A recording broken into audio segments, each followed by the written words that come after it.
പ്രേക്ഷകർ ഏറെ നാളായിട്ട് കാത്തിരുന്ന ഒരു സിനിമയായിരുന്നു ചത്താപ്പച്ച. അദ്വൈത് നായരുടെ സംവിധാനത്തിൽ അർജുൻ അശോകൻ, റോഷൻ മാത്യൂസ്, അതുപോലെ തന്നെ ഇഷാൻ ഷൗക്കത്ത് തുടങ്ങിയവർ കേന്ദ്ര കഥാപാത്രങ്ങൾ അവതരിപ്പിക്കുന്ന ഒരു സിനിമയായിരുന്നു ചത്താപ്പച്ച.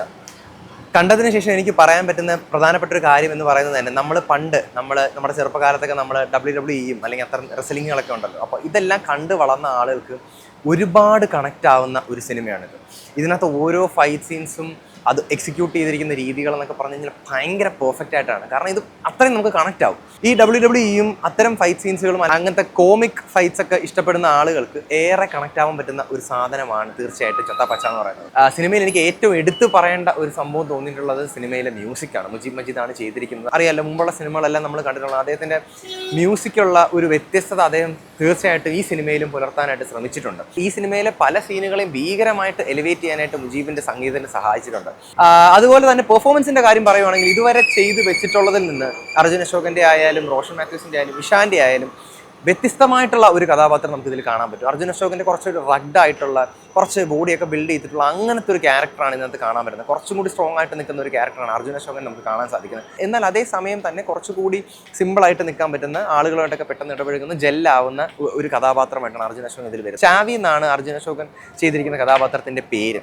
അർജുൻ അശോകന്റെ മുൻപുള്ള സിനിമകൾ കാണുമ്പോഴും എനിക്ക് തോന്നിയിട്ടുണ്ട് അദ്ദേഹത്തിന് പ്രത്യേകതരം ഒരു നമ്മളോട് കണക്ട് ചെയ്യാൻ പറ്റുന്ന ഒരു കഴിവുണ്ടെന്ന് എനിക്ക് പ്രത്യേകം തോന്നിയിട്ടുണ്ട്. ഈ സിനിമയിൽ അത് കൃത്യമായിട്ട് നമുക്ക് മനസ്സിലാക്കാൻ സാധിക്കും. മാർക്കോ ഇന്ത്യയിലെ ഏറ്റവും വലിയ ബ്രൂട്ടലായിട്ടുള്ള ഒരു ഇടിപ്പടം, അതുപോലെ ഒരു ആക്ഷൻ ഫിലിം ആയിരുന്നു അത്. അപ്പോൾ അതിൽ നമ്മളെല്ലാവരെയും വന്ന് കണ്ട് അപ്പോൾ മാർക്കോയിൽ നമ്മളെല്ലാവരും വന്ന് കണ്ട് നമ്മളെ ത്രസിപ്പിച്ച ഒരു ക്യാരക്ടറായിരുന്നു ഇഷാൻ ഷൗക്കത്തിൻ്റേത്, ഒരു ബ്ലൈൻഡ് ആയിട്ടുള്ള ഒരു വ്യക്തിയുടെ. അതുപോലെ തന്നെ അതിലൊരു പാവപ്പെട്ട കഥാപാത്രമായിരുന്നു അതിൽ നിന്ന് നേരെ ചത്താപ്പച്ചയിലേക്ക് വരുമ്പോഴത്തേനും ഇതിലൊരു ഭീകര വൻ അടികളും സെറ്റപ്പും ഒക്കെ ചെയ്യുന്ന ഒരു കഥാപാത്രമായിട്ടാണ് ഇഷാൻ ഷൗക്കത്ത് വന്നിരിക്കുന്നത്. ഇഷാൻ ഷൗക്കത്ത് ഈ സിനിമയിലേക്ക് വരുമ്പോഴത്തേനും ഇതിൻ്റെ ഒരു പക്ക ഫൈറ്റൊക്കെ ഏത് രീതിയിലും മാസ്റ്റർ ചെയ്യാൻ പറ്റുന്ന ഒരു കഥാപാത്രമായിട്ടാണ് ഇഷാൻ ഷൗക്കത്ത് വന്നിരിക്കുന്നത്. റോഷൻ മാത്യൂസ് സത്യം പറഞ്ഞു കഴിഞ്ഞാൽ എനിക്ക് റോഷനെ ആദ്യമേ ഈ സിനിമയിൽ കണ്ടപ്പോൾ, റോഷൻ്റെ ഒരു എൻട്രി കാണുമ്പോൾ നമ്മളൊക്കെ സത്യം പറഞ്ഞാൽ ഞെട്ടിപ്പോവും. കാരണം റോഷൻ ഭയങ്കരമായിട്ടുള്ള ബൾക്കൊക്കെ ചെയ്ത് ഭയങ്കര റഗ്ഡ് ഫീലിംഗ്. എനിക്ക് റോഷൻ ഇതിന് മുൻപ് ഇതുപോലെ കഥാപാത്രം ചെയ്തിട്ടുണ്ടോ എന്ന് എനിക്കറിയില്ല. കാരണം ഇതിൽ ഭയങ്കര റഗ്ഡ് ആയിട്ടുള്ള, ഭയങ്കര മസ്കുലർ ആയിട്ടുള്ള ഒരു കഥാപാത്രമാണ് റോഷൻ ചെയ്തിരിക്കുന്നത്. റോഷൻ്റെ കഥാപാത്രത്തിൻ്റെ പേര് വെട്രി എന്നാണ്.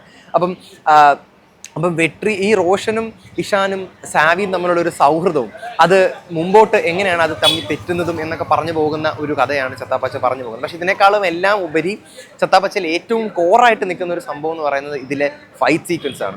അതിനകത്ത് കലൈ കിങ്സ്റ്റൺ ആണ് ഏറ്റവും വലിയ പങ്ക് വഹിച്ചിട്ടുള്ളത്. കാരണം സിനിമ കണ്ടിറങ്ങുന്ന പ്രേക്ഷകരെല്ലാവരും പറയുന്ന ഒരു കാര്യം എന്ന് പറഞ്ഞു കഴിഞ്ഞാൽ ഇതുപോലെ ഒരു ഫൈറ്റ് സീൻ ഇതിന് മുൻപ് കണ്ടിട്ടില്ല. ഈവൻ തല്ലുമാലയ്ക്ക് മുകളിൽ നിൽക്കുന്ന ഫൈറ്റ് സീനുകളൊക്കെ എന്നാണ് പ്രേക്ഷകർ കണ്ടു പറയുന്നത്. അപ്പം അതിന് ഏറ്റവും വലിയ പങ്ക് വഹിച്ചിട്ടുള്ള കലൈ കിങ്സ്റ്റൺ ആണ്. സിനിമയിൽ നമ്മൾ ഇതിന് മുന്നേ കാണാത്ത ഓരോ രീതിയിലുള്ള എക്സിക്യൂഷൻസും, ഈ ഫൈറ്റിന് വേണ്ടിയുള്ള എക്സിക്യൂഷൻസ് നമുക്ക് കാണാൻ സാധിക്കും. ഏകദേശം നമ്മൾ ഇഷാനൊക്കെ ആയിട്ട് ചോദിച്ചറിഞ്ഞപ്പോൾ നമുക്ക് മനസ്സിലാക്കാൻ സാധിച്ചു സിനിമയ്ക്ക് വേണ്ടി ഒരു 6 മാസം ഇവർ പ്രോപ്പറായിട്ട് ഈ റെസ്ലിംഗ് എല്ലാം പഠിച്ചിട്ടാണ് ഈ സിനിമയിൽ ഇവർ അഭിനയിച്ചിട്ടുള്ളത് എന്നാണ്. അപ്പം ഈ ഇത്രയും എടുത്ത ഒരു ഹാർഡ് വർക്ക് നമുക്ക് ക്ലിയർ ആയിട്ട് നമുക്ക് ഈ സിനിമ കണ്ടു കഴിയുമ്പോൾ നമുക്ക് മനസ്സിലാക്കാൻ പറ്റും. സിനിമ ഇറങ്ങുന്നതിന് മുൻപ് തന്നെ ചിലരുടെയൊക്കെ ക്യാമിയോ നമ്മളെ ഭയങ്കരമായിട്ട് ഞെട്ടിച്ചിട്ടുള്ള ഒരു കാര്യമാണ്. ഇതിനകത്ത് ചില ആളുകളൊക്കെ ക്യാമിയോ ഉണ്ട്. അപ്പോൾ അതെല്ലാം സത്യമാണ്. മമ്മൂക്ക ഇതിലൊരു പ്രധാനപ്പെട്ട വേഷം ചെയ്യുന്നുണ്ട്. വാൾട്ടർ എന്ന് പറയുന്ന കഥാപാത്രത്തെ അവതരിപ്പിച്ചിരിക്കുന്ന മമ്മൂക്കയാണ്. അപ്പം മമ്മൂക്ക ഇതിനകത്തൊരു ഗംഭീര വേഷമാണ്. മമ്മൂക്കയുടെ ഒരു എൻട്രി വരുന്നൊരു സീൻ എന്ന് പറയുന്നത് സത്യം പറഞ്ഞു കഴിഞ്ഞാൽ തിയേറ്റർ ആഘോഷമാക്കിയ ഒരു സീനായിരുന്നു വാൾട്ടറിൻ്റെ ഒരു എൻട്രി എന്ന് പറയുന്നത്. അപ്പം വാൾട്ടർ ആയിരുന്നു ഈ 3 പേരുടെയും കോച്ചായിട്ട് നിൽക്കുന്ന ഒരു വ്യക്തി. അവർ വന്ന് ഇവരുടെ 3 പേരുടെ ഇടയിൽ നടക്കുന്ന ഒരു പ്രശ്നം തീർത്ത് ഇവരെ ബാക്ക് ടു റിങ്ങിലേക്ക് തന്നെ ഇറക്കുന്ന ഒരു രംഗമാണ് മമ്മൂക്ക വന്നതിന് ശേഷം നമുക്ക് കാണാൻ സാധിക്കുന്നത്. മൊത്തത്തിൽ പറയാനാണെങ്കിൽ ഇതിനകത്ത് ഫൈറ്റ്, ഞാൻ നേരത്തെ പറഞ്ഞത്, ഇതിൻ്റെ ഫൈറ്റ് സീനിന് വേണ്ടിയും ഈ റോഷൻ്റെയും അർജുൻ്റെയും ഇഷാൻ്റെയും പെർഫോമൻസിന് വേണ്ടിയും അതുപോലെ തന്നെ മൊത്തത്തിലുള്ള ഒരു തിയേറ്ററിക്കൽ എക്സ്പീരിയൻസിന് വേണ്ടിയും ഈ സിനിമ നമ്മൾ തീർച്ചയായിട്ടും തിയേറ്ററിൽ തന്നെ വന്ന് കാണണം. ഇത്രയും ഫൈറ്റിന് ഇമ്പോർട്ടൻസ് കൊടുക്കുന്ന, ഇത്രയും പ്രാധാന്യം കൊടുക്കുന്ന ഒരു സിനിമ ഇതിന് മുൻപോ ഇതിന് ശേഷമോ വരുമോ എന്നുള്ള കാര്യം എനിക്കറിയില്ല. കാരണം അത്രയും ബ്യൂട്ടിഫുൾ ആയിട്ടും അത്രയും വിഷ്വൽ ട്രീറ്റ് പോലെയാണ് ഈ സിനിമ തിയേറ്ററിൽ അവതരിപ്പിച്ചിരിക്കുന്നത്. ചത്താപ്പച്ചയെ പറ്റി കൂടുതൽ വിശദീകരണം തന്ന് നിങ്ങളുടെ ഒരു ക്യൂരിയോസിറ്റി കളയാനായിട്ട് എനിക്ക് താല്പര്യമില്ല. ഈ സിനിമ തീർച്ചയായിട്ടും എല്ലാവരും തിയേറ്ററിൽ തന്നെ വന്ന് കാണണം. കാരണം ഇതൊരു പക്ക മസ്റ്റ് വാച്ച് മൂവിയാണ്. അത് ഇല്ലെങ്കിൽ, ഇത് തിയേറ്ററിൽ നിങ്ങൾ മിസ്സായി കഴിഞ്ഞാൽ തീർച്ചയായിട്ടും നിങ്ങളുടെ ലൈഫിലെ ഒരു വലിയൊരു ലോസ് ആണെന്ന് എനിക്ക് പറയാം.